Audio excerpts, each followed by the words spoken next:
Hello there guys, how's it going? A major leak just popped up online that states that Nintendo Switch developers are allowed to choose GPU clocks when the Switch is undocked, and can choose the GPU to peak either at 307.2 MHz, which is what the Nintendo Switch has been this whole time, or a 384 MHz boost overclock. This means that the Nintendo Switch, while undocked, has exactly 25% more graphical power than it did before. Why is this important? Well, it's not. Even if the extra power could be utilized to make crisper graphics, you couldn't see it on a 6.2-inch screen. What this does equate to, however, are more objects on the screen, better frame rates, and of course 25% less battery life.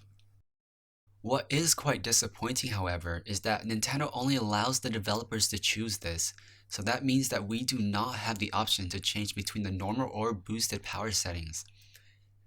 That means that depending on the game, we could see even lower battery life than the predicted 2.5 to 6 hours of game time. Since this is a software update, I would like Nintendo to allow the players to choose this, as for me personally, I'd rather give up some frames for 25% additional game time, and if I feel that I do need the extra graphical power, I would like to have the option to give up game time for more fluidity. What I have up next for you guys is a teardown of the components of the Nintendo Switch. This is coming to you from Taobao.com. This is the entire unit. What we saw before from a very early teardown that did not want to go past opening the back of the Nintendo Switch was that we did see the Switch covered in a metal covering. What this metal covering does is it allows the device to be more rigid, blocking out external signals, along with other stuff that I really don't want to get into. From here, you can see that the Nintendo Switch has a 4310 mAh battery, as well as a serial number that is covered in foam to prevent any of the heat from reaching other components of the system. You will also see the cartridge slot, the type of heat dispersion that the Nintendo Switch utilizes, as well as the motherboard. From here, you can see the component that houses the Switch cartridge, as well as the headphone jack in one component. This means that if you're quite rough with your headphone jack or cartridge slot, you can get it both replaced in one go. Here, we can see how the heart of the Nintendo Switch is cooled.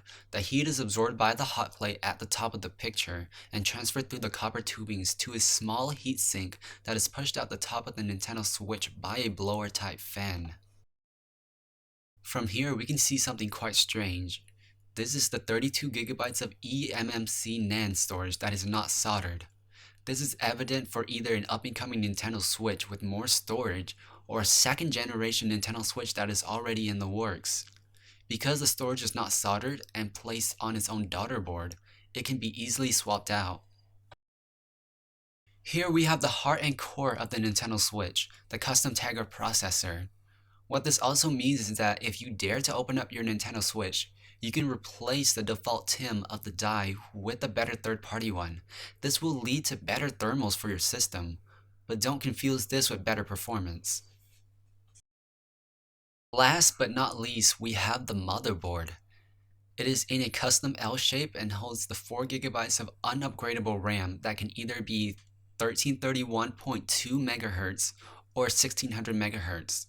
However, Nintendo should also allow us to choose a 1600 MHz memory clock while undocked, because it has been proven that the speed of a memory has the tiniest impact on battery life.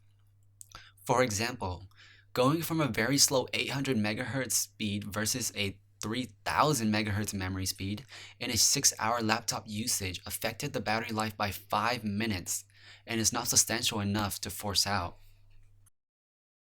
With this teardown, I have learned a lot about the Nintendo Switch's hardware, and perhaps you even learned something new about the Nintendo Switch. If you liked this video, please remember to check back, as I will be posting a new video about the Nintendo Switch every day.